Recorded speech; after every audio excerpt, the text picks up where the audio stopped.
Hello everyone, কেমন আছে সবাই? আশা করি সবাই ভালো আছো। আমি আর শুভজিৎ চলে গেছিলাম একটা লাইটের দোকানে। তোমরা জানো অনেকেই যে আমার একটা ছোট্ট ক্যাফে আছে, সেখানে লাইট লাগানোর জন্য কিছু লাইট আনতে গিয়েছিলাম।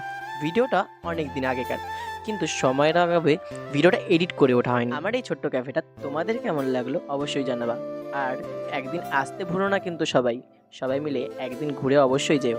যেহেতু আমি আলপনা দিতে খুব ভালোবাসি, তাই রং তুলি থাকাতে একটু আলপনাও দিন লাগবে। সবার আবদারে সরস্বতী পূজার দিন রাস্তায় সেদিনকার আলপনা দেওয়ার কথা ছিল আমার।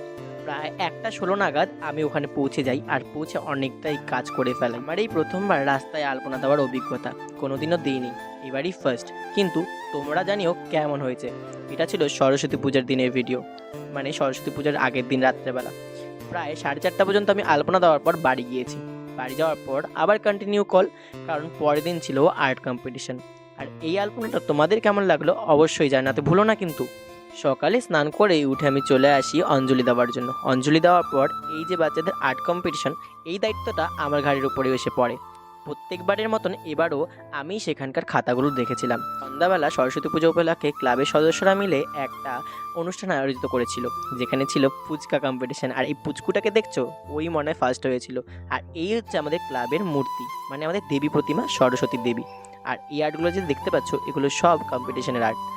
কম্পিটিশন যখন হয়েছে, গিফট তো দিতেই হবে। তো দেখতেই পাচ্ছ বাচ্চাগুলো কতটা খুশি।